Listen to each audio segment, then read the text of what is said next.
และส่งเสริมการเข้าถึงการศึกษาทักษะสำหรับอนาคตอย่างเท่าเทียมเยาวชนอาเซียนคือพลังสร้างอนาคตนายกรัฐมนตรีลงพื้นที่จังหวัดน่านเยี่ยมให้กำลังใจประชาชนและติดตามสถานการณ์อุทกภัยพื้นที่ภาคเหนือนายอนุทินชาญวีรกูลนายกรัฐมนตรีและรัฐมนตรีว่าการกระทรวงมหาดไทยพร้อมคณะ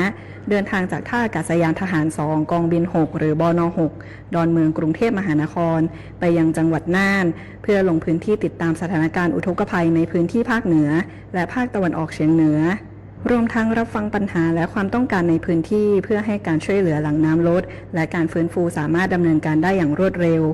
ทั้งนี้นายกรัฐมนตรีและคณะจะเดินทางไปยังบ้านร้องอำเภอปัวและชุมชนสวนตาลล่างเขตเทศบาลเมืองน่านซึ่งเป็นพื้นที่ได้รับความเสียหายจากน้ำท่วมในครั้งนี้เพื่อติดตามการฟื้นฟูและเยี่ยมให้กำลังใจประชาชนจากนั้นจะเดินทางต่อไปยังจังหวัดอุบลราชธานีเพื่อเยี่ยมและให้กำลังใจกำลังพลหน่วยปฏิบัติการทุ่นระเบิดด้านมนุษยธรรมซึ่งได้รับบาดเจ็บสาหัสจากการเหยียบทุ่นระเบิดขณะปฏิบัติหน้าที่บริเวณช่องอานม้า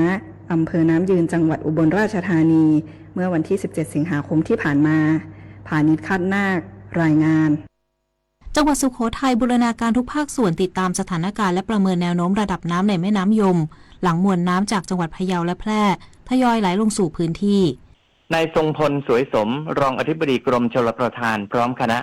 ลงพื้นที่ติดตามสถานการณ์น้ำในแม่น้ำยมและวางแนวทางการบริหารจัดการรองรับมวลน้ำจากพื้นที่ตอนบนที่กำลังเคลื่อนตัวลงมาโดยมีแนวโน้มลดลงภาพรวมยังอยู่ในเกณฑ์ที่ควบคุมได้ด้านโครงการชลประทานสุโขทัยได้เร่งบริหารจัดการน้ำผ่านประตูระบายน้ำแม่น้ำยมบ้านหาดสะพานจันทร์พร้อมแบ่งน้ำเข้าคลอง6 บาทคลองยมน่านและแม่น้ำยมสายเก่าเพื่อลดปริมาณน้ำที่จะไหลผ่านเขตตัวเมืองโดยจะปรับการระบายน้ำให้สอดคล้องกับปริมาณน้ำและสถานการณ์ฝนในแต่ละช่วงเวลาพร้อมเตรียมเครื่องสูบน้ำเครื่องจักรและกำลังเจ้าหน้าที่ประจำจุดเสี่ยงตลอด 24 ชั่วโมงนายทรงพลสวยสมรองอธิบดีกรมชลประทานกำชับให้สำนักงานชลประทานที่ 4 ติดตามสถานการณ์น้ำและฝนอย่างใกล้ชิดและดำเนินการตามมาตรการรับมือฤดูฝนโดยเฉพาะการหน่วงน้ำตัดยอดน้ำและพร่องน้ำล่วงหน้าพร้อมประสานหน่วยงานที่เกี่ยวข้องบริหารจัดการน้ำตั้งแต่พื้นที่ตอนบนถึงพื้นที่ตอนล่างอย่างต่อเนื่องเพื่อควบคุมปริมาณน้ำและลดผลกระทบต่อประชาชนให้ได้มากที่สุดธนกฤษ มาศแม้น สวท.สุโขทัยรายงานสหภาพยุโรปส่งเฮลิคอปเตอร์และเจ้าหน้าที่ดับเพลิงไปช่วยเซอร์เบียรับมือไฟป่าครั้งใหญ่ที่ลุกไหม้ต่อเนื่องนานหลายสัปดาห์สำนักข่าวต่างประเทศรายงานว่าสหภาพยุโรปส่งเฮลิคอปเตอร์ดับเพลิง4 ลำจากโรมาเนียสโลวาเกียและสาธารณรัฐเช็กพร้อมด้วยเจ้าหน้าที่ดับเพลิงกว่า120 นายและยานพาหนะจากเยอรมนีและโรมาเนียไปช่วยเซอร์เบียรับมือไฟป่าครั้งใหญ่ในเขตอนุรักษ์ธรรมชาติเดลิบัสกาเปชาลาทางตะวันออกเฉียงเหนือของประเทศหลังไฟป่าลุกไหม้ต่อเนื่องมาหลายสัปดาห์และเผาทำลายพื้นที่ป่าสนไปแล้วกว่าหลายพันไร่โดยเซอร์เบียสามารถขอรับความช่วยเหลือฉุกเฉินผ่านกลไกคุ้มครองพลเรือนของสหภาพยุโรปแม้ไม่ได้เป็นสมาชิกสหภาพยุโรปก็ตามด้านนายลูก้า คาลซิสหัวหน้าหน่วยงานสถานการณ์ฉุกเฉินของเซอร์เบียระบุว่าสถานการณ์ไฟป่าเริ่มทรงตัวแต่ยังต้องเฝ้าระวังกระแสลมแรงที่อาจทำให้ไฟลุกลามโดยขณะนี้เจ้าหน้าที่ให้ความสำคัญกับการป้องกันพื้นที่ชุมชนและความปลอดภัยของประชาชนเป็นอันดับแรกรู้ปิดรู้ใช้ร่วมใจประหยัดพลังงานจบข่าวนาฤนาถแข็งขันอ่านรับฟังข่าวครั้งต่อไปเวลา 12 นาฬิกาค่ะติดตามข่าวที่นำเสนอไปแล้วได้ที่ www.thainews.prd.go.th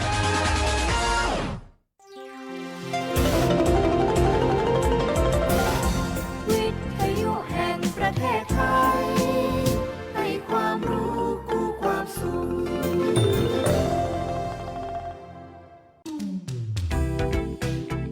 คุณกำลังฟัง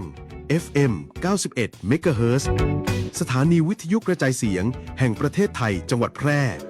ให้ความรู้คู่ความสุข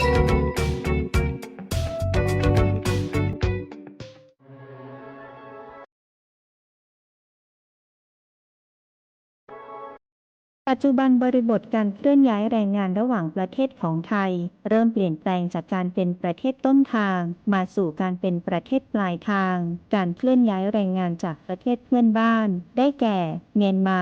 ลาวและเวียดนามโครงสร้างของประชากรที่เปลี่ยนแปลงไปสู่สังคมสูงอายุจึงมีความจำเป็นที่จะต้องนำแรงงานต่างด้าวมาทดแทนกำลังแรงงานไทยที่ยังไม่เพียงพอในหลายกิจการสำนักงานจัดหางานจังหวัดแพร่ภายใต้สังกัดกรมการจัดหางานกระทรวงแรงงานเป็นหน่วยงานหลักที่ให้บริการจัดหางานแก่ประชาชนทุกกลุ่มเป้าหมายรวมถึงการควบคุมกำกับการทำงานของคนต่างด้าวซึ่งปัจจุบันได้มีการนำระบบสารสนเทศเข้ามาอำนวยความสะดวกในการให้บริการผ่านระบบ e-work permit โดยมีกระบวนการให้บริการรับคำขอการแจ้งการทำงานของคนต่างด้าวและการผลิตใบอนุญาตทำงานสอบถามข้อมูลหรือรายละเอียดเพิ่มเติมได้ที่เพจ Facebook สำนักงานจัดหางานจังหวัดแพร่แอปพลิเคชัน LINE OA @435DEAQA หมายเลขโทรศัพท์ 054-511-721 และ 054-511-807 และสายด่วนกรมการจัดหางาน 1506 กด 2 สำนักงานจัดหางานจังหวัดแพร่มุ่งหวังให้นายจ้างและแรงงานต่างด้าวได้รับการคุ้มครองตามกฎหมายอย่างเป็นธรรม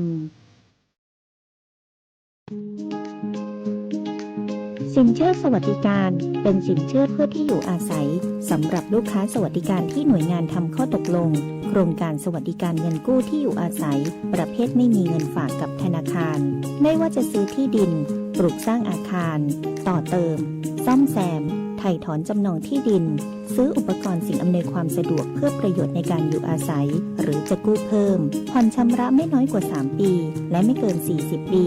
โดยอายุผู้กู้รวมกับระยะเวลาที่ขอกู้ต้องไม่เกิน70ปีอัตราดอกเบี้ยตามเงื่อนไขที่ธนาคารกำหนดสนใจติดต่อได้ที่ธนาคารอาคารสงเคราะห์ใกล้บ้านแอดไลน์ GHB Buddy หรือโทร 054-621-490-5 ทอส.แพร่พร้อมให้บริการคุณชัดเจนกับเรื่องง่ายๆที่คุณต้องรู้ประกันภัยพรบคุ้มครองค่ารักษาพยาบาลเบื้องต้นถึงผู้ขับและผู้โดยสารเมื่อเกิดอุบัติเหตุบนท้องถนนชัวร์ได้มากกว่ากับประกันภัยรถภาคสมัครใจครอบคลุมความเสียหายต่อตัวรถความรับผิดชอบต่อบุคคลภายนอกมีหลายระดับความคุ้มครองที่เลือกคือเหมาะกับคุณบ่ได้ลืม3เช็คก่อนออกเดินทางเช็คสภาพรถให้มั่นใจเช็คสภาพคนให้พร้อมและเช็ควันหมดอายุของประกันภัยทุกการขับขี่ชัดเช็คชัวร์ไปด้วยกันคปภ.คุ้มครองผู้ทำประกันภัย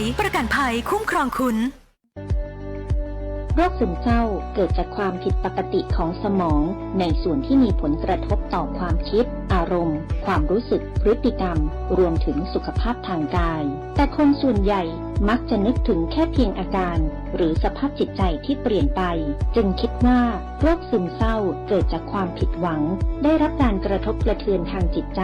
แต่ในความเป็นจริงแล้วโรคซึมเศร้าเป็นโรคที่เกิดจากความไม่สมดุลของสารสื่อประสาทจำเป็นที่จะต้องได้รับการรักษาจากจิตแพทย์และต้องบำบัดอย่างถูกวิธีหรืออาจจะต้องใช้ยาในการรักษาร่วมด้วยลองสังเกตตนเองและคนรอบข้างสักนิดว่าเข้าข่ายเป็นโรคซึมเศร้าหรือไม่ด้วยความปรารถนาดีจากสำนักงานประชาสัมพันธ์ที่ 3 กรมประชาสัมพันธ์ขับขี่ปลอดภัยเมืองไทยไร้อุบัติเหตุด้วยความห่วงใยจากสวทแป FM 91 เมกะเฮิรตซ์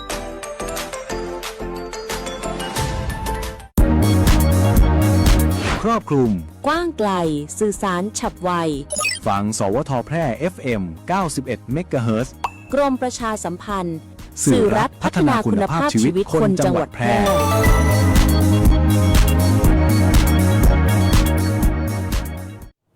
ที่นี่สถานีวิทยุกระจายเสียงแห่งประเทศไทยจังหวัดแพร่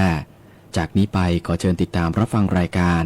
เสียงจากอปมช.แพร่ผลิตรายการโดยอาสาสมัครประชาสัมพันธ์ประจำหมู่บ้านและชุมชนจังหวัดแพร่ครับ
วัสดีเจ้าท่านผู้ฟังท่านผู้ชมตีเคารพหัก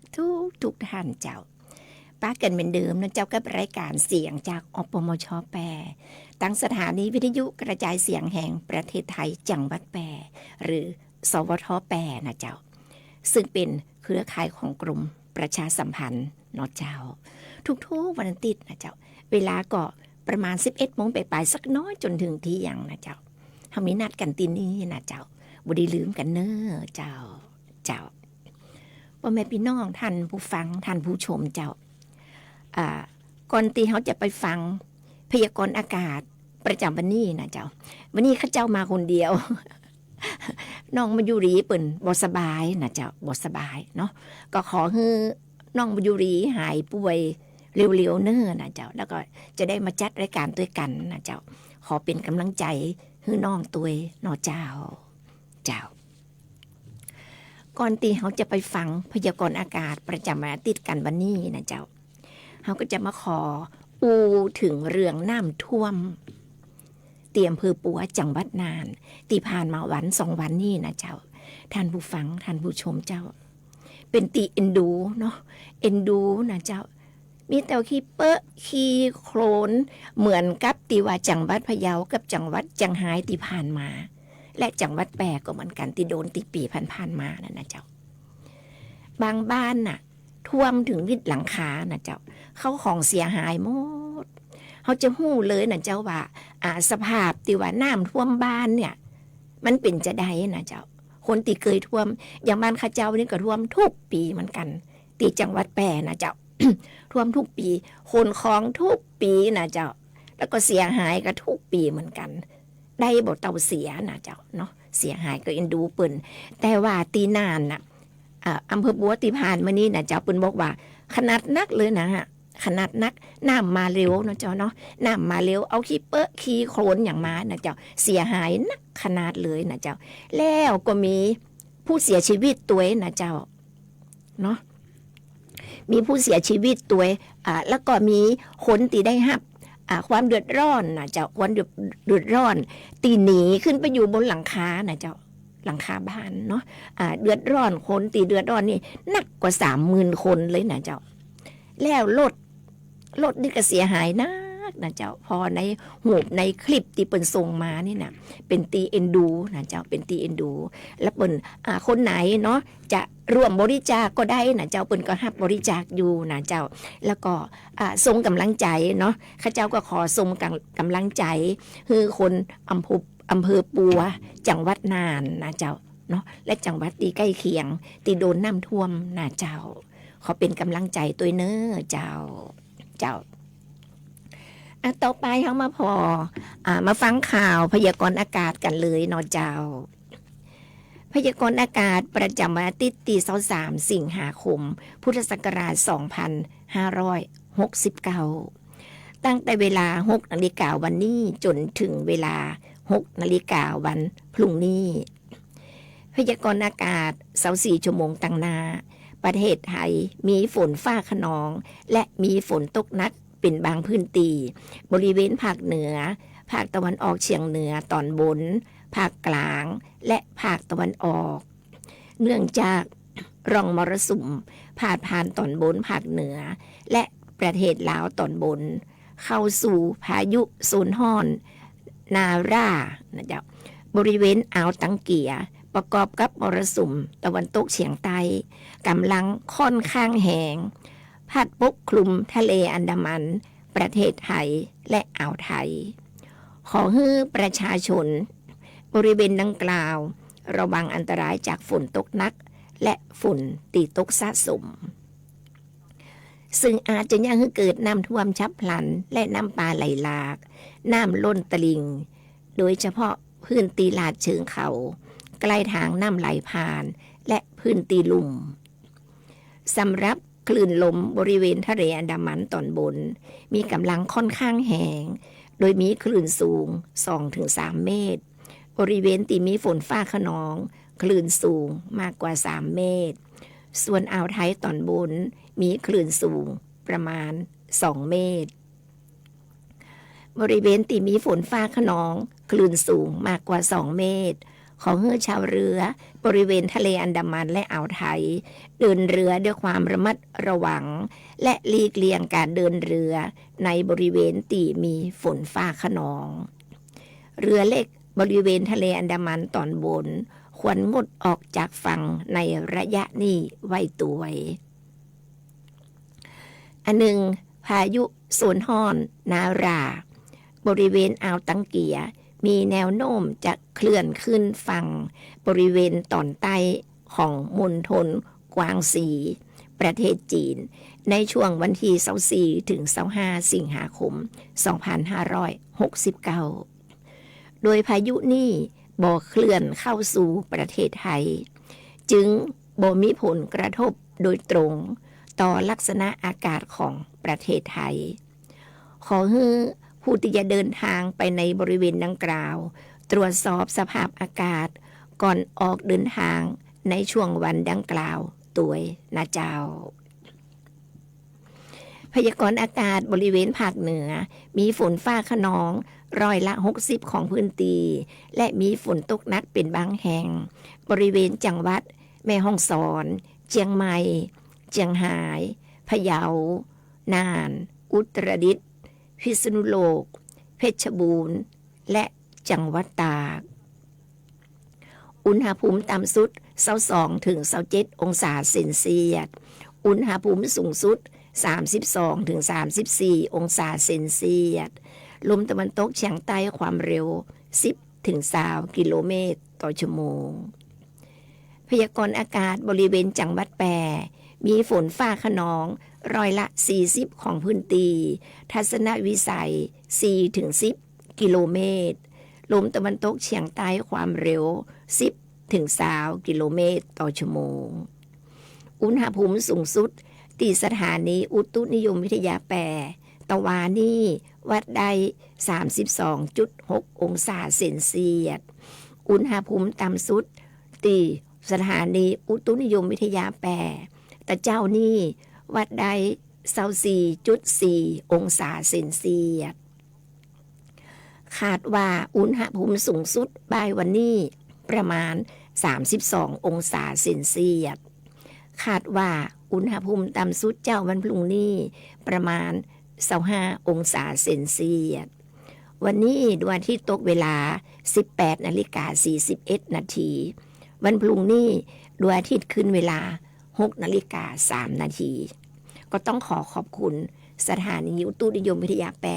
ที่เปิ้นให้ข้อมูลมานะเจ้าพ่อแม่พี่น้องเจ้าท่านผู้ฟังท่านผู้ชมเจ้าก็ขอให้ติดตามนะเจ้าติดตามพยากรณ์อากาศนะเจ้าถึงแม้ว่าจะติดตามทางสวทแปรก็ได้นะเจ้ามีหลายช่องทางนะเจ้าทางสวทแปรก็ได้หรือว่าทางมือถือนะเจ้าทางมือถือก็ได้ก็สะดวกสบายหรือจะไปสอบถามตี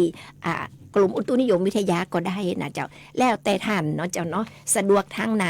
ท่านก็ติดตามทางนั่นนะเจ้าแต่ว่ามือถือนี่จะสะดวกนักที่สุดเลยเนาะเจ้าเพราะอยู่ว่าติดตัวเขาตลอดเวลาเนาะเจ้าต่อไปเรามาพอข่าวเรื่องระดับน้ำยมนะเจ้าเพราะว่าจังหวัดแปรนี่น้ำยมไหลผ่านเนาะเจ้าเนาะไหลผ่านจังหวัดแปรเขามาพอว่าระดับน้ำเนี่ยสูงขนาดไหนมันจะมีผลกระทบ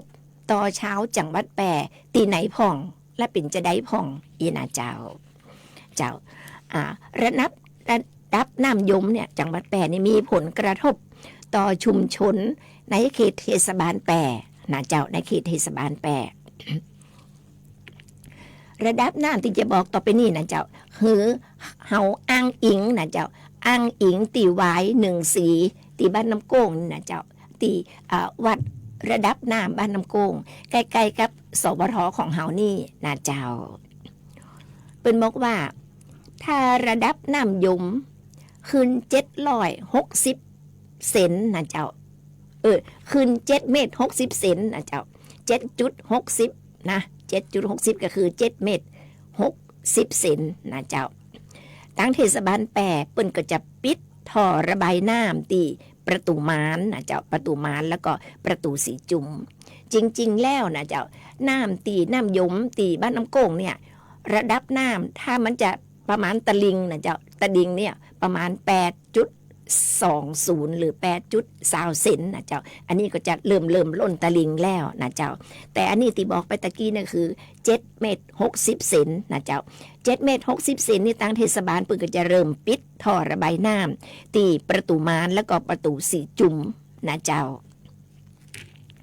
ถ้าระดับน้ำยมขึ้น7 เมตร 90 เซนน้ำก็จะท่วมหลังถนนสสจ.แปรนะเจ้าอันนี้ต่างบ้านข้าเจ้านะเจ้าบ้านข้าเจ้าอยู่หลังสาสุจังหวัดแปรนะเจ้าถ้า7 เมตร 90 เซนน้ำก็จะท่วมถนนหลังสสจ.เลยไปทางสะพานบ้านไม้หัวดง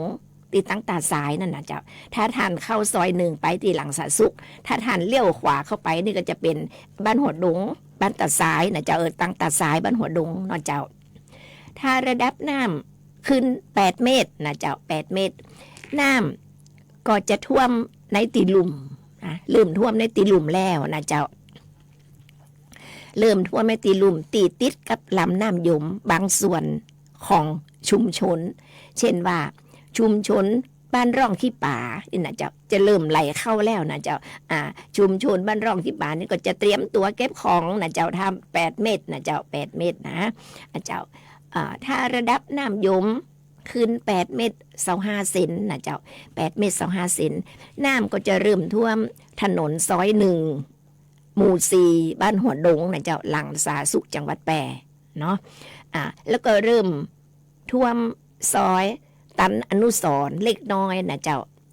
แล้วก็เริ่มท่วมท่อระบายน้ำบ้านเชตวันซอย4นะเจ้า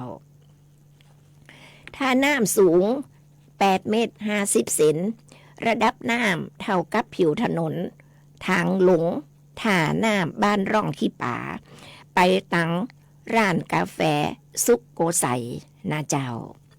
และถ้าน้ำขึ้นถึง9 เมตร 6 เซน9 เมตร 6 เซน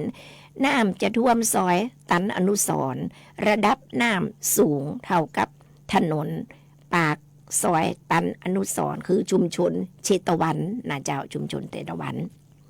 ถ้าน้ำขึ้นระดับ9 เมตร 25 เซนน้ำจะท่วมทางเข้าซอย4ข้างวัดเชตวันและปิดนะเจ้าถ้า9 เมตร 25 เซนนะเจ้าและจะปิดสะพานข้ามแม่น้ำยมไปทางบ้านมหาโพธิ์จะไปบ่ได้นะเจ้าจะไปบ่ได้ละถ้า9 เมตร 25 เซนนะเจ้าและถ้าน้ำขึ้น9 เมตร 59 เซนน้ำจะท่วมถนนทางเข้าบ้านเชตวันปากซอยตันอนุสรณ์สูงประมาณ1 เมตรนะเจ้าและสำหรับบ้านใหม่ซอย1น้ำจะท่วมถึงเสาไฟฟ้าต้นที่2อันนี้ก็คือข้างกำแพงสาสุขจังหวัดแปรนะเจ้าสาสุขจังหวัดแปรท่วมตีเสาไฟฟ้าต้นที่2นะเจ้าน้ำขึ้นนะแต่ขนาดนี้นะเจ้าและถ้าน้ำสูงถึง9 เมตร 80 เซนน้ำจะท่วมบ้านใหม่ซอยสวรรค์นิเวศตั้งแต่หลังวัดสวรรค์นิเวศและไปทางป่าจ้าต้นม่วงนะเจ้า9 เมตร 80 เซนนี่ท่วมแล้วนะเจ้าท่วมวัดสวรรค์นิเวศเนาะไปตั้งต้นม่วงนะเจ้าและถ้าน้ำสูงถึง10 เมตรนั่นเจ้า10 เมตรน้ำจะท่วมซอยสาธารณสุขจังหวัดแปรนะท่วมบ้านข้าเจ้าแล้วนะเจ้านี่เข้าออกมาได้แล้วนะรถนะเจ้าซอยสาธารณสุขจังหวัดแปรถึงปากซอยเลยนะเจ้าถึงปากซอยเลยนะเจ้ารถจะบ่มีทางตีว่าจะเข้าออกได้นะเจ้าเหมือนปีที่ผ่านมานะเจ้ารถเข้าออกมาได้จะต้องปีนกำแพงบ้านข้าเจ้านะเจ้าข้ามไปฝั่งลายนะเจ้าปีนกำแพงข้ามเอานะเจ้าและน้ำท่วมบ้านมหาโพธิ์และบ้าน2 แควนะเจ้าถ้า10 เมตรนี่นะ10 เมตรนี่ท่วมบ้านมหาโพธิ์นะบ้าน2 แควนะเจ้าท่วมหมดนะเจ้าและถ้าหากน้ำสูงถึง10 เมตร 30 เซนน้ำจะท่วมชุมชนเชตวันชุมชนร่องขี้ป่าถนนน้ำคือถนนหน้าสถานีตำรวจถนนเจริญเมืองถนนราชดำเนินถนนยันตรกิจโกศลระดับน้ำจะสูงกว่าผิวถนนประมาณ10 ถึง 30 เซนนะเจ้าและถ้าน้ำสูงถึง10 เมตร 52 เซน น้ำก็จะท่วมชุมชนเชตวันชุมชนร่องขี้ป่าถนนน้ำคือชุมชนพระนอนชุมชนสีจุ๋มชุมชนหัวควงนะเจ้าชุมชนบ้านใหม่นอกกำแพงเมืองนะเจ้าแล้วถ้าน้ำขึ้น11 เมตร25 เซนน้ำท่วมชุมชนในเขตเทศบาลเมืองแปรนะเจ้าทุกชุมชนบนเรือเลยนะเจ้าถ้า11 เมตรไปนะ11 เมตร25 เซนนะท่วมหมดในเมืองแปรนะเจ้าท่วมหมดท่วมหมดในเมืองแปรเหมือนเมืองแปรก็เหมือนกับเป็นทะเลน้ำเนาะเจ้าเนาะก็น่าดีกว่านะเจ้าแต่ดีนะเจ้าคือปีนี้น้ำมันบ่ถึงบ่ท่วมเนาะเจ้าเนาะบ่ล้นตะลิ่งนะเจ้าก็ยินดีนะยินดีครับคนพี่น้องพ่อแม่พี่น้องชาวจังหวัดแปรเฮานะเจ้าแต่บางคนก็เตรียมขนของนั่นนะเจ้าอย่างบ้านหาโปดเนี่ยบ้านหาโปดเปิ้นติดแม่น้ำยมเนี่ยเปิ้นบอกว่าเตรียมขนของนะเจ้าเตรียมขนของแล้วแต่ก็ดีเนาะตีทางนายกเทศบาลตำบลปะแมดเปิ้นก็ประกาศปภเทศบาลเปิ้นก็ประกาศนะเจ้าว่าปีนี้น้ำบ่น่ากลัวบ่ท่วมอีนะเจ้าก็ดีไปแต่ว่าเขาเจ้าก็ไปย่ำตีน้ำยมนะเจ้าน้ำยมมากะตะกี้ก็ผ่านมาเหมือนกันน้ำแห้งแล้วนั่นลดไปจ้าดหนักเลยนะเจ้าเนาะก็ดีใจตัวนะเจ้าแต่ก็บ่แน่นะเจ้าเดือนสิงหากันยาก็ยังอยู่ในช่วงน้ำในช่วงของมรสุมอยู่นะเจ้าแต่ก็บ่ดีนิ่งนอนใจนะเจ้าเนาะก็คือเตรียมกันไว้นะเจ้าเนาะช่วงนี้เขาขอเบรกสักกั๊มเนาะเจ้าเดี๋ยวช่วงหลังเขาก็มาฟังข่าวเกี่ยวกับเรื่องน้ำท่วมเรื่องอะไรอย่างนี้แฮมหลายๆเรื่องเลยนะเจ้าเป็นเบอร์ฉุกเฉินค่ะกระเป๋าฉุกเฉินค่ะเฮาคนอย่างนี้จะได้กันอินะเจ้าเนาะช่วงนี้เบรกก่อนนะเจ้าเจอเลยเจ้า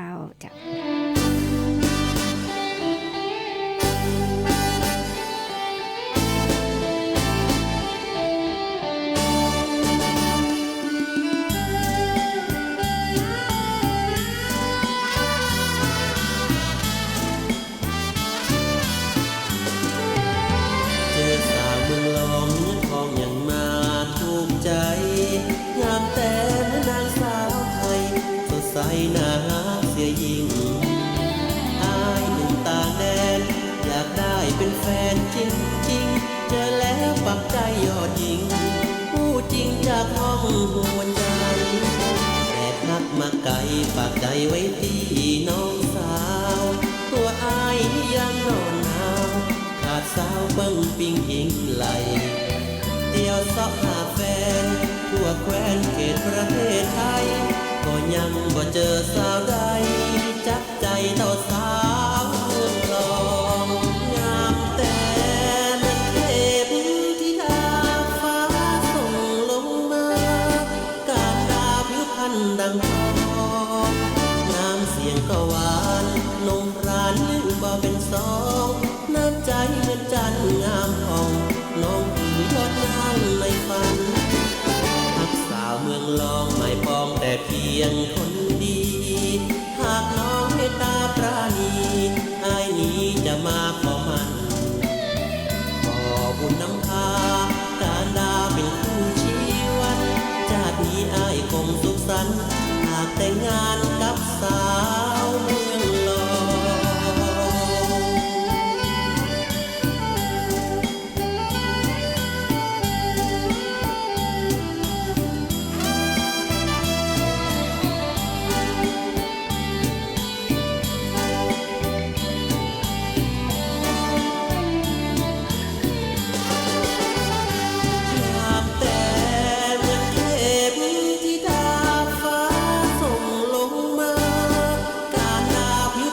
ดังทองน้ำเสียงก็หวานนงพรานยิ่งบ่เป็นสองน้ำใจเหมือนจันทร์งามผ่องน้องคือยอดนางในฝันนักสาวเมืองลองไม่ปองแต่เพียงคนดีหากน้องเมตตาปราณีอายนี้จะมาขอมันขอบุญนำพาการดาเป็นคู่ชีวันจากนี้อายคงสุขสันต์หากแต่งงานกับสาวเมืองล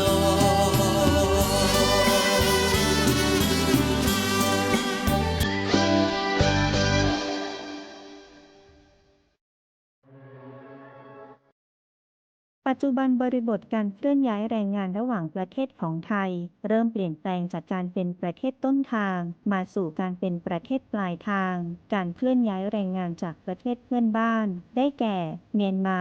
ลาวและเวียดนามโครงสร้างของประชากรที่เปลี่ยนแปลงไปสู่สังคมสูงอายุจึงมีความจำเป็นที่จะต้องนำแรงงานต่างด้าวมาทดแทนกำลังแรงงานไทยที่ยังไม่เพียงพอในหลายกิจการสำนักงานจัดหางานจังหวัดแพร่ภายใต้สังกัดกรมการจัดหางานกระทรวงแรงงานเป็นหน่วยงานหลักที่ให้บริการจัดหางานแก่ประชาชนทุกกลุ่มเป้าหมายรวมถึงการควบคุมกำกับการทำงานของคนต่างด้าวซึ่งปัจจุบันได้มีการนำระบบสารสนเทศเข้ามาอำนวยความสะดวกในการให้บริการผ่านระบบ e-work permit โดยมีกระบวนการให้บริการรับคำขอการแจ้งการทำงานของคนต่างด้าวและการผลิตใบอนุญาตทำงานสอบถามข้อมูลหรือรายละเอียดเพิ่มเติมได้ที่เพจ Facebook สำนักงานจัดหางานจังหวัดแพร่แอปพลิเคชัน LINE OA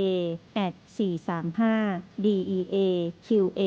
หมายเลขโทรศัพท์ 054-511-721 และ 054-511-807 และสายด่วนกรมการจัดหางาน 1506 กด 2 สำนักงานจัดหางานจังหวัดแพร่มุ่งหวังให้นายจ้างและแรงงานต่างด้าวได้รับการคุ้มครองตามกฎหมายอย่างเป็นธรรม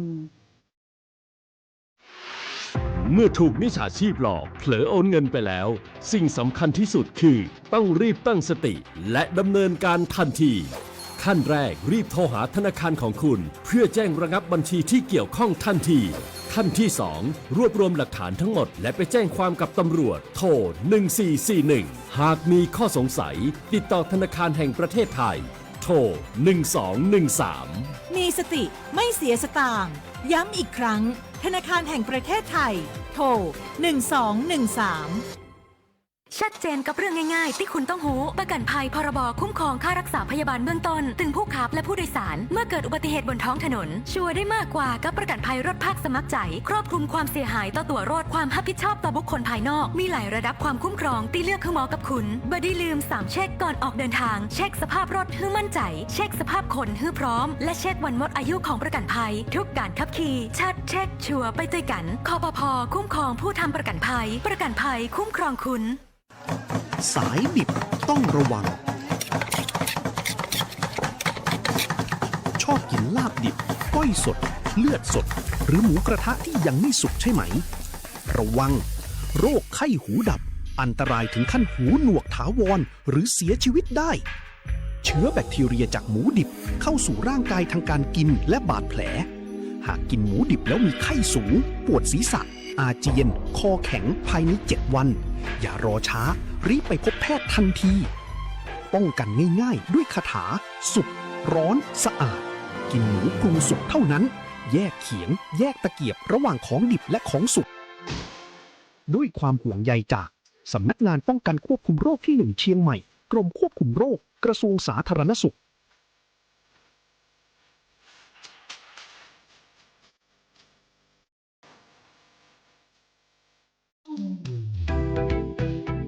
คุณกำลังฟัง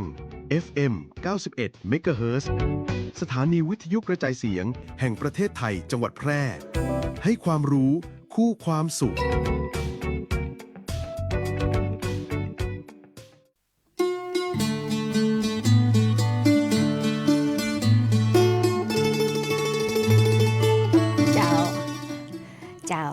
ท่านผู้ฟังท่านผู้ชมเจ้าท่านกำลังฮือเกียรติติดตามรับฟังรับชมรายการเสียงจากอปมช.แปรตั้งสถานีวิทยุกระจายเสียงแห่งประเทศไทยจังหวัดแปรหรือสวท.แปรอยู่นะเจ้าวันนี้ข้าเจ้าพนันกันกามาคนเดียวเจ้าชายเดียว อยู่คนเดียวก็งอมเหมือนกันนะเจ้าน้องมายุรีอาทิตย์หน้าก็คงจะมาได้แล้วเนาะเจ้าเป็นได้พองเจ้าฮักสาวเมืองรองท่านผู้ฟังท่านผู้ชมคอเข้ามานะแฟนรายการคอมานะเจ้าแสดงว่าฮักสาวเมืองรองเนาะคนไหนตีฮักสาวเมืองรองอยู่นะเจ้าก็คงเป็นตีถูกอกถูกใจบ่นักก็น้อยเลยนะเจ้าใครอยากใครฟังเพลงอันยังก็ขอเข้ามาได้นะเจ้าเอายินดีนะจะจัดให้นะเจ้าท่านผู้ฟังท่านผู้ชมเจ้า เขาเข้าเรื่องกันเลยนะเจ้าข่าวมีหนักนะวันนี้นะเจ้า ข่าวมีหนักมีหลายนะเจ้า พ่อแม่พี่น้องถ้าสมมุติว่าท่านมีกระดาษนะเจ้ามีปากกาเนาะเตรียมขึ้นมาจดได้นะเจ้าเตรียมขึ้นมาจดได้ข้าเจ้าจะบอกเนาะจะบอกเบอร์โทรฉุกเฉินนะเจ้าเบอร์โทรฉุก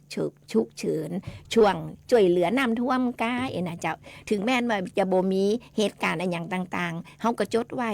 หรือจะแปะข้างฝาบ้านก็ได้หรือจะเซฟไปในมือถือของท่านก็ได้นะเจ้าถ้าต้องการหรือเปิดมาได้ก็มันก็ยอมได้อีนะเจ้าเนาะเฮามีไว้มันดีนะเจ้ามีปากกามีกระดาษเตรียมไว้เลยเนอะเจ้าเบอร์ฉุกเฉินนะเจ้าเบอร์ฉุกเฉินเบอร์1111 ตัวนะเจ้า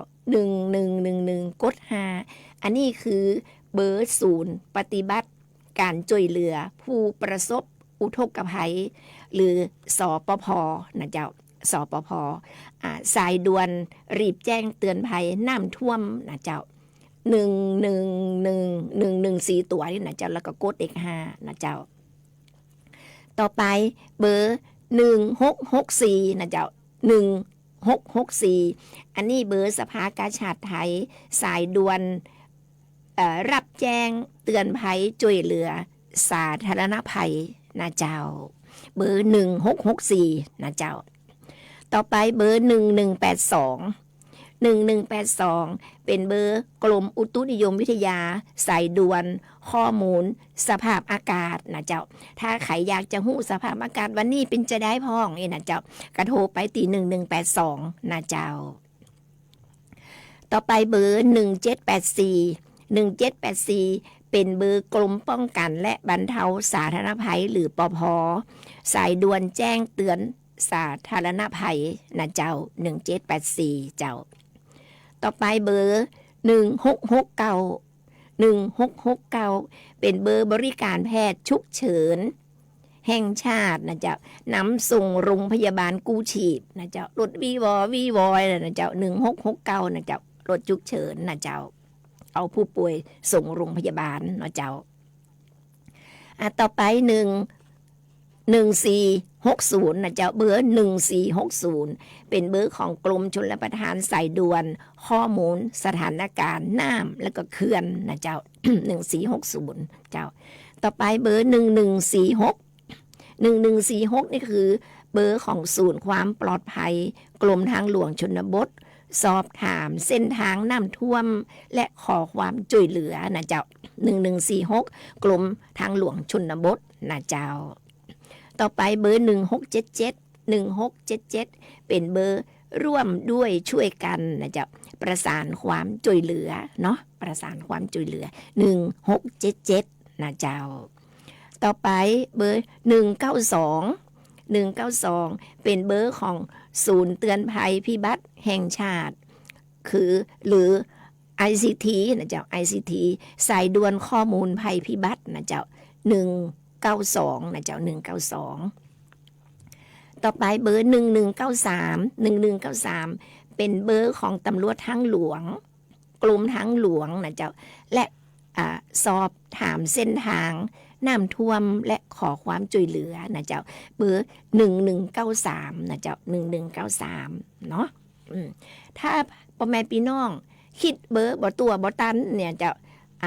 ก็คือกดไปตี191ได้นะเจ้าคิดยังบ่ตัวบ่ตันคิดบ่ออกว่าเบอร์อันหยังก็191ไว้ก่อนก็ได้นะเจ้าหรือบางอันก็ขอเบอร์กำนันเนาะผู้ใหญ่บ้านกำนันผู้ช่วยนะเจ้าอบตหรือเทศบาลนะเจ้าหรือเทศบาลเมมไว้ในมือถือเลยเนอะเจ้าเมมไว้ในมือถือเลย เวลาเฮาฉุกเฉินอย่างมาเฮากะเปิดพอได้เนาะเจ้าต่อไปเฮาว่าพอเบอร์ฉุกเฉินไปแล้วนะเจ้าพ่อแม่พี่น้องเฮามาพอกระเป๋าฉุกเฉินนะเจ้ากระเป๋าฉุกเฉินตอนตีน้ำท่วมเนี่ยกระเป๋าฉุกเฉินเฮาอย่าเตรียมจะได้นะเจ้าในกระเป๋าเฮาจะมีอันหยังพองนะเจ้าเฮาอย่าเตรียมอันหยังไว้พองเนาะเผื่อเวลาปุ๊บปั๊บขึ้นมาเฮาก็จะเอาไปได้เลยนะเจ้า ช่วงน้ำท่วมทุกคนทุกบ้านตีคิดว่าน้ำจะท่วมบ้านนะเจ้าท่วมบ้านตรงเก่าเฮ้ยเตรียมไว้เลยนะเจ้าเตรียมกระเป๋าฉุกเฉินไว้เลยเนาะ ถ้าปืนประกาศบอกว่าน้ำจะขึ้นบ้านละเด้อน้ำจะท่วมบ้านละเด้อนะเจ้าหิวไปเลยเนอะเจ้า ในกระเป๋าฉุกเฉินนะเจ้าในกระเป๋าฉุกเฉินเนาะก็จะต้องมีของตีใจตีจำเป็นนะเจ้าของใจตีจำเป็นเช่น 1. อุปกรณ์ฉุกเฉินก็มีไฟแช็กนะเจ้าไฟแช็กหรือไม่ขีดไฟนะเจ้าไฟฉายถ่านไฟฉายนกหวีดเจือกนะเจ้านกหวีดเจือกเนาะนกหวีดนี่หวีไว้สำหรับเป่าขอความช่วยเหลือเสียงดังๆนะเจ้าบางครั้งเขาบ่ได้ยินเขาก็เป่านกหวีดเขาอาจจะได้ยินเสียงแล้วเขาจะมาช่วยเขาได้เนาะเจ้า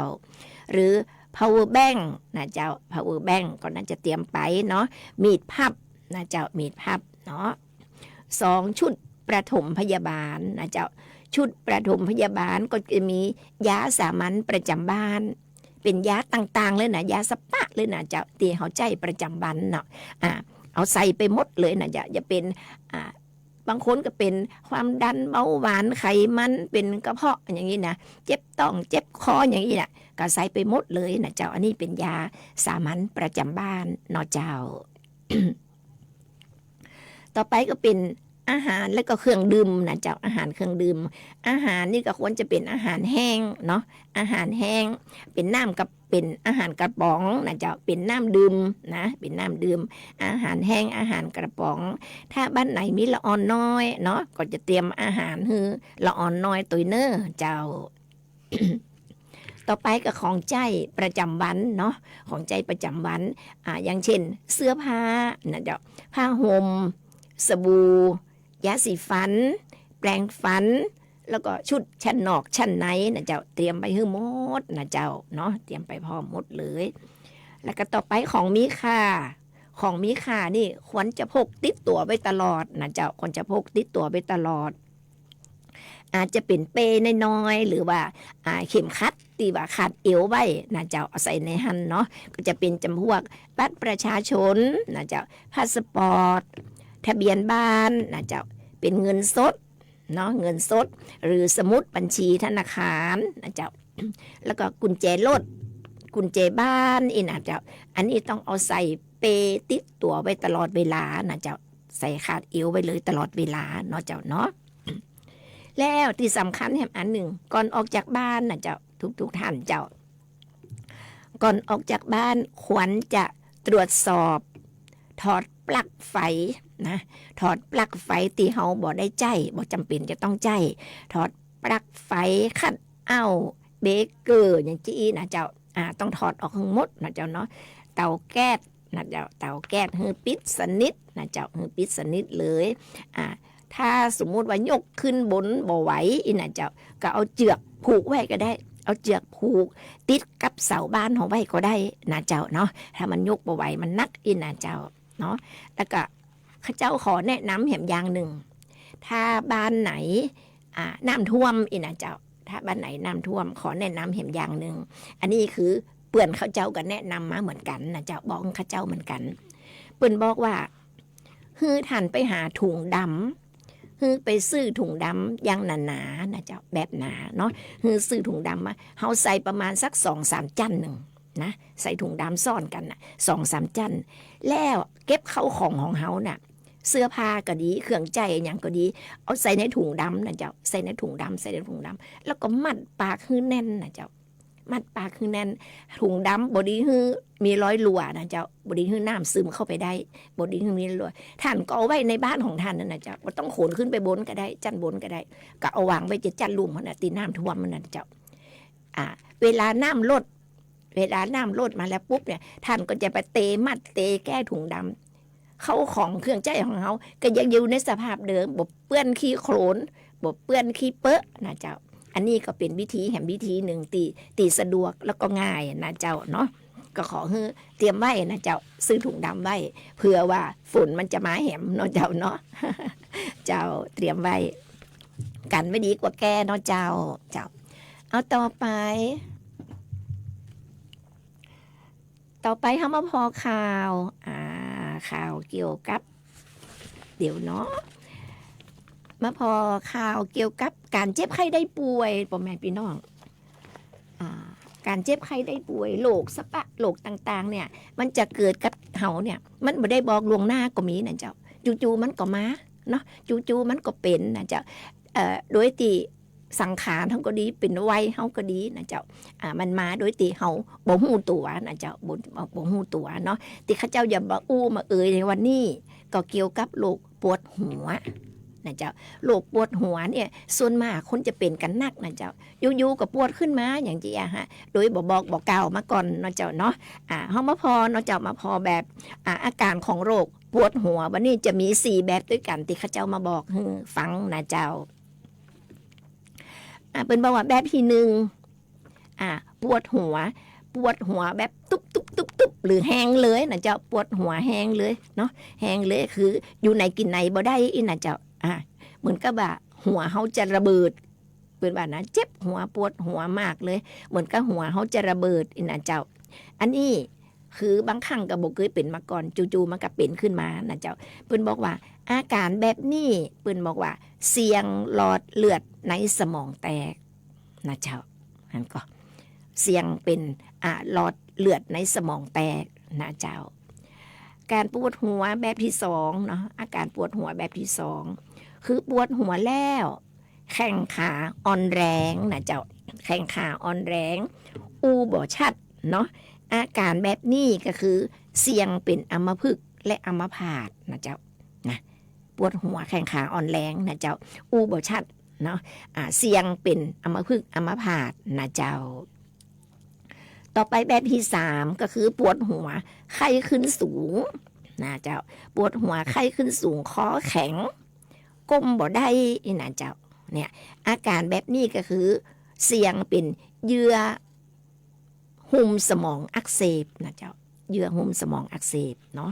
และแบบที่4นะเจ้าแบบที่4ก็คือปวดหัวตอนกลางคืนจะต้องลุกขึ้นมาอาเจียนนะเจ้าลุกขึ้นมาอาเจียนอาการแบบนี้เสี่ยงก็คือความดันในสมองสูง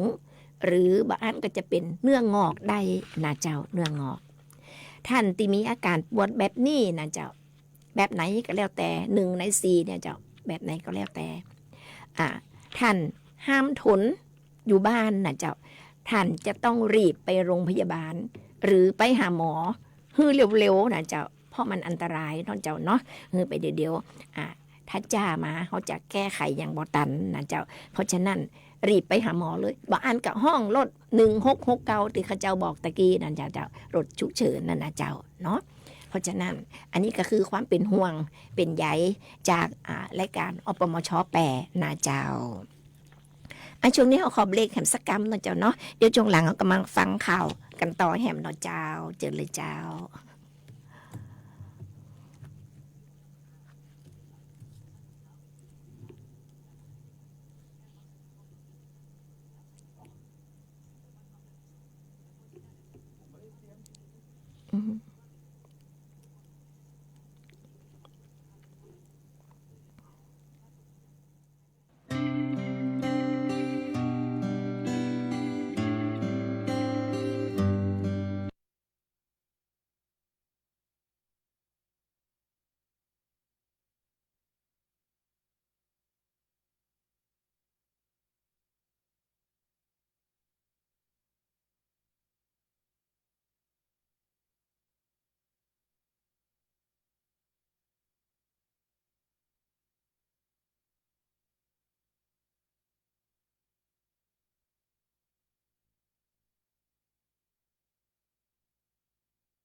เจ้าท่านผู้ฟังท่านผู้ชมเจ้าเข้ามาในช่วงสุดท้ายของรายการแล้วนะเจ้าจริงๆข่าวยังเห็นนักอยู่เวลาจะบ่อำนวยแล้วนะเจ้าอันนี้ก็ขอเป็นประชาสัมพันธ์เนาะอาทิตย์ที่แล้วข้าเจ้าก็ได้บอกไปแล้วนะเจ้าได้บอกไปแล้วเกี่ยวกับสำนักงานพัฒนาสังคมและความมั่นคงของมนุษย์นะเจ้าเปิดจะรับสมัครผู้สูงอายุเข้าร่วมอบรมเชิงปฏิบัติการเป็นอาสาสมัครนำเที่ยวของผู้สูงอายุนะเจ้าในระดับท้องถิ่นจังหวัดแปรเปิดรับสมัครตั้งแต่วันนี้จนถึงวันที่29จะถึงนี่นะเจ้าแหมบอกกี่วันแล้วเนาะวันเสาร์ที่29นี่ก็จะหมดแล้วนะเจ้าไผคนไหนที่ยังบ่ได้ไปสมัครเนาะเจ้าก็ไปสมัครได้นะเจ้าที่สารกลางจังหวัดแปรเนาะคุณสมบัติก็คือเป็นผู้สูงอายุนะเจ้าตั้งแต่อายุ60 ปีขึ้นไปเนาะอาศัยอยู่ในพื้นที่จังหวัดแปรนะเจ้าผู้เข้ารับการฝึกอบรมจะต้องมีทักษะนะเจ้าแล้วก็ใจเครื่องมือสื่อสารสมาร์ทโฟนเป็นนะเจ้าแล้วก็มีความพร้อมที่จะสามารถเป็นอาสาสมัครนำเที่ยวของชุมชนได้นะเจ้า คือไปสมัครกันนักๆนะเจ้าไปสมัครกันนักๆแล้ววันที่30เปิ้นก็จะประกาศรายชื่อเนาะว่าไผสมัครผ่านพ่องอีนะเจ้าของท่านไปสมัครได้ตีสารกลางเนาะสารกลางจันหนึ่งนะเจ้าเดินขึ้นไปบนสารกลางแล้วก็เดินตรงข้ามไปเลยนะเจ้าตรงข้ามไปตีจันหนึ่งเลยนะเจ้าตั้งหลังนะเจ้าแล้วเปิ้นจะมีการจัดอบรมนะเจ้าจัดอบรมวันที่2วันที่3กันยายนเนาะที่โรงแรมแพรนครานะเจ้าแพรนคราใครที่มีความสนใจเนาะเจ้าความสนใจก็ไปสมัครได้เปิ้นมีใบสมัครฮือนะเจ้าใบสมัครฮือแล้วเปิ้นจะถามว่าสามารถพักข้างคืนที่โรงแรมแพรนคราได้ก่อนะเจ้าบางคนถ้าพักได้ก็บอกไปว่าพักได้บางคนพักบ่ได้ก็บ่เป็นหยังนะเจ้าเนาะเจ้าสำหรับวันนี้พอเวลาแล้ว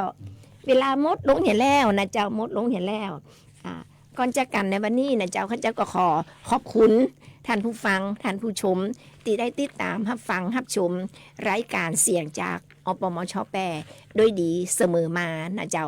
ขอบคุณเจ้าหน้าที่สบท.ที่เคารพรักทุกคนนะเจ้าที่ได้ชี้แนะสิ่งดีๆแล้วก็อำนวยความสะดวกให้กับรายการเสียงจากอปมช.แปร